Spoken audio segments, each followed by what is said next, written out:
In the dim, sterile glow of Willow Creek Nursing Home's common room, where the air hung heavy with the scent of antiseptic and forgotten memories, a frail 93-year-old man named Harold Jenkins shuffled across the linoleum floor, his cane tapping like a hesitant heartbeat against the cold tiles.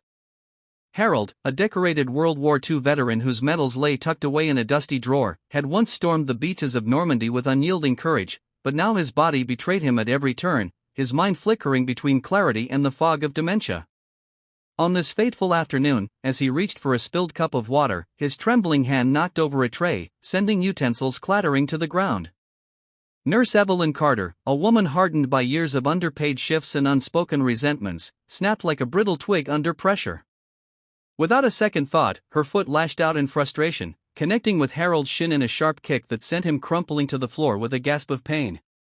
The room froze, but what Evelyn didn't know was that outside the wide bay windows, a thunderous roar of motorcycle engines had just died down, and 25 leather-clad bikers from the local Veterans Riders Club had dismounted, drawn by a tip about honoring an old soldier inside. As Harold whimpered softly, clutching his leg, the door burst open, and the bikers flooded in, their boots echoing like judgment. Evelyn's face drained of color as one towering figure, his beard streaked with gray and eyes burning with fury, stepped forward and uttered words that shattered the silence. "That's my father." The room held its breath, the weight of generations colliding in that single, electrifying moment. If you believe in the power of kindness and the beauty of second chances, hit that like button right now, drop a comment sharing your own story of unexpected reunions, share this video with someone who needs a reminder of humanity's resilience, and subscribe to channel name for more heart-touching tales that restore your faith in the world. Harold Jenkins had not always been this fragile shell of a man, confined to the monotonous rhythms of a nursing home where days blurred into one another like faded photographs. Born in 1932 in a small farming town in rural Kansas, Harold grew up during the Great Depression, learning early the harsh lessons of scarcity and survival. His father, a stoic wheat farmer, taught him to rise before dawn, to mend fences with calloused hands, and to never complain when the dust storms swallowed the horizon. But war came knocking when Harold was just 19, drafting him into the chaos of World War II. He shipped out to Europe, leaving behind a sweetheart named Clara, whose letters became his lifeline amid the mud and mayhem.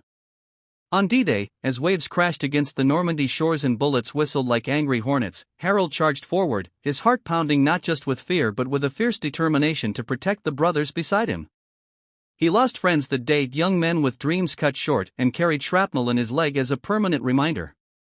Yet, he survived, earning a Purple Heart and a Bronze Star for pulling a wounded comrade from a burning tank under enemy fire. Returning home a hero, Harold married Clara in a simple ceremony under the Kansas sky, and they built a life together, 3 children, a modest house with a wraparound porch, and years of quiet contentment. But life, as Harold often reflected in his clearer moments, was a battlefield of its own. Clara passed from cancer in their golden years, leaving a void that no amount of grandchildren's laughter could fill. His children scattered, jobs pulling them to distant cities, and Harold's health declined, his once strong body weakened by arthritis and the relentless march of time. Dementia crept in like a thief, stealing memories one by one, until his daughter, overwhelmed by the demands of caregiving, placed him in Willow Creek. There, he became just another resident, his stories of valor reduced to mumbled fragments that few bothered to hear. Nurse Evelyn Carter, the woman whose impulsive act would unravel so many lives, carried her own invisible scars beneath her crisp uniform. At 45, she had spent 2 decades in the nursing field, starting with wide-eyed idealism fresh out of school, dreaming of making a difference in the twilight years of the elderly. But reality had chipped away at that dream like erosion on a cliffside. Understaffed shifts stretched into endless hours, patients' needs piled up like unpaid bills, and the emotional toll of watching lives fade day after day weighed on her soul. Evelyn's home life offered no refuge. Her marriage had crumbled 5 years earlier when her husband left for a younger woman, taking their savings and leaving her to raise 2 teenage sons alone. The older boy, Jake, had fallen into troubled drugs and bad company, while the younger, Tim, retreated into video games, barely speaking to her. Money was tight, the nursing home paid barely enough to cover rent and groceries, and Evelyn often skipped meals to ensure her boys ate. Frustration simmered beneath her surface, manifesting in short tempers and hurried care. She wasn't cruel by nature, colleagues remembered her gentle touch with newborns in her early hospital days, but exhaustion had hardened her, turning empathy into efficiency, and sometimes, in moments of weakness, into resentment. Harold, with his frequent spills and wandering episodes, had become a particular source of irritation. His dementia-fueled repetitions grated on her nerves, reminding her too much of her own mother's decline years ago, a pain she buried deep. On that afternoon, when Harold's tray crashed down, it was the final straw in a day filled with bedpan changes, medication mishaps, and a supervisor's reprimand. Her kick wasn't planned, it was a burst of pent-up anger, a regrettable lapse that she would replay in nightmares for years to come. As the bikers entered, Evelyn's world tilted, her heart racing as she realized the gravity of her mistake, not just professionally, but humanly. The biker who spoke those chilling words was Marcus Jenkins, Harold's estranged son, a man whose life had veered far from the straight path his father once envisioned. Born in 1955, Marcus was the middle child, sandwiched between a dutiful older sister and a playful younger brother. Growing up, he idolized Harold, listening raptly to war stories by the fireside, dreaming of his own adventures. But the Vietnam War draft loomed as Marcus turned 18, and the horrors his father occasionally let slip in quiet moments terrified him. He dodged the draft by enrolling in community college, but guilt gnawed at him, especially when Harold's proud gaze turned to disappointment. Their relationship frayed further when Marcus discovered motorcycles, a rebellious escape from the farm life's monotony. He joined a biker club, the Iron Eagles, trading overalls for leather jackets and family dinners for road trips across the Midwest. Clara's death hit Marcus hard. He showed up drunk at the funeral, sparking a heated argument with Harold about wasted potential.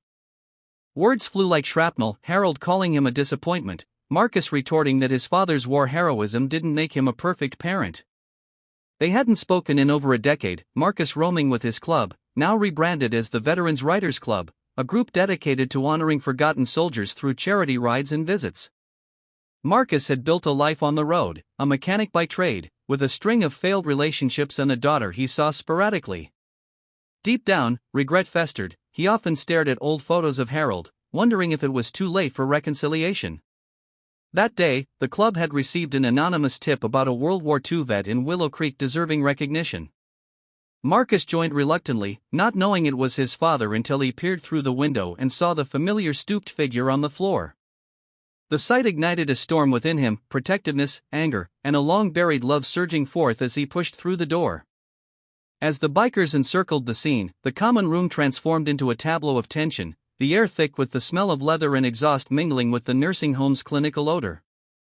Evelyn stood rooted, her face ashen, hands trembling as she stammered apologies that fell flat against the wall of hardened stairs. The other residents, some in wheelchairs, others peeking from doorways, watched with wide eyes, sensing the shift in power.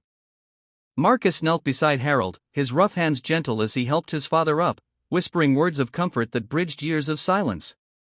Harold's eyes, clouded by confusion, flickered with recognition, a faint smile breaking through as he murmured, "Son?" The word hung in the air, a fragile thread reconnecting them. The other bikers, a motley crew of ex-military men and road-hardened souls, murmured among themselves, their initial outrage tempered by Marcus's lead. One, a burly veteran named Hank with tattoos commemorating lost battles, stepped forward to steady Harold, while another called for the nursing home director. Evelyn, cornered by her actions, felt the weight of judgment crashing down. Tears welled as she realized this could cost her job, her livelihood, and perhaps her self-respect. But in that moment, something unexpected stirred. The bikers didn't lash out. Instead, Marcus turned to her, his voice steady but laced with pain, explaining Harold's history, the beaches he stormed, the lives he saved. It was as if he was pleading not just for his father, but for understanding. The director arrived, flustered and apologetic, promising an investigation, but Marcus waved it off, insisting on a private talk. As the group dispersed, Evelyn was left to grapple with her shame, retreating to the break room where she collapsed into sobs, confronting the monster her stress had unleashed. In the hours that followed, the nursing home buzzed with a newfound energy, the bikers transforming the common room into a makeshift gathering hall. They shared stories with the residents, revving engines outside to elicit smiles from bedridden elders, and even organized an impromptu barbecue in the courtyard, grilling burgers donated from a local diner. Marcus sat with Harold in a quiet corner, the two men bridging the chasm of years with halting conversations. Harold's dementia lifted in patches, allowing glimpses of the past, recollections of teaching Marcus to fish in the local creek, or the pride he felt when Marcus fixed his first motorcycle. Marcus opened up too, confessing his regrets, the missed birthdays, the unspoken apologies. He spoke of his daughter, Harold's granddaughter he barely knew, and promised to bring her for a visit. The emotional layers peeled back slowly, revealing the raw vulnerabilities beneath: Harold's loneliness, Marcus's fear of inadequacy, and the shared grief over Clara. Meanwhile, Evelyn hovered on the periphery, her shift ending but her feet unwilling to leave. She watched the father-son reunion with a pang of envy and remorse, thinking of her own fractured family. That night, unable to sleep, she drove home to find Jake passed out on the couch, a bottle nearby. Instead of yelling, she sat beside him, tears flowing as she whispered her failures, vowing to change. The incident had cracked her armor, forcing her to confront how her bitterness poisoned everything around her. Days turned into weeks, and the ripple effects of that afternoon spread like wildfire through Willow Creek. The bikers made regular visits, adopting the home as their charity focus, organizing fundraisers to improve facilities, new wheelchairs, a garden for therapy, even a small library of war memoirs. Harold blossomed under the attention. His stories, once dismissed, now captivated audiences, restoring a sense of purpose to his waning days. Marcus relocated closer, taking a job at a local garage to be near his father, and slowly rebuilt their bond through daily walks and shared meals. He introduced his daughter, Lily, a bright 12-year-old with Clara's eyes, who brought drawings and questions that lit up Harold's face. Evelyn, facing suspension, used the time for reflection, enrolling in anger management classes and reaching out to her sons with honest conversations. Jake, touched by her vulnerability, agreed to rehab, while Tim opened up about his fears. When Evelyn returned to work, she approached Harold with a heartfelt apology, not just words but actions, extra time listening to his tales, gentle care during his routines. Harold, ever the forgiving soul forged in war's fires, accepted with a nod, saying her kick had unwittingly brought his son back. The nursing home staff, inspired, implemented changes, more breaks, support groups, emphasizing compassion over haste. As months passed, the story of that day became legend in the town, whispered in diners and shared on social media, a testament to how one moment of cruelty could spark waves of redemption. Harold's health held steady, buoyed by family and community, and he even attended a bikers' rally, riding passenger on Marcus's Harley, the wind whipping through his thinning hair like a return to youth. Evelyn transformed, her once tense demeanor softened into genuine warmth, mentoring new nurses on the importance of patience. She reconciled with her ex-husband for the boy's sake, finding peace in forgiveness. Marcus, no longer adrift, found strength in fatherhood, both to Lily and in caring for Harold, realizing heroism wasn't just in battles but in mending broken ties. The Veterans Riders Club grew, drawing more members inspired by the tale, their rides now symbols of unity and healing. Yet, challenges lingered. Harold's dementia worsened on bad days, testing Marcus's resolve. Evelyn faced setbacks with Jake's recovery, but these struggles only deepened their growth, proving resilience's quiet power. In the end, as Harold's 94th birthday approached, the common room filled once more with bikers, staff, and family, a cake adorned with edible medals at the center. Laughter echoed, stories flowed, and in that warmth, the scars of the past faded. Harold, looking at Marcus with clear eyes, squeezed his hand, a silent thank you for the second chance. Evelyn, serving punch, caught Marcus's eye and shared a nod of mutual respect, their lives forever intertwined by that fateful kick. The story wasn't one of villains and heroes, but of flawed humans finding light in darkness, reminding us all that kindness can bloom from the unlikeliest soils.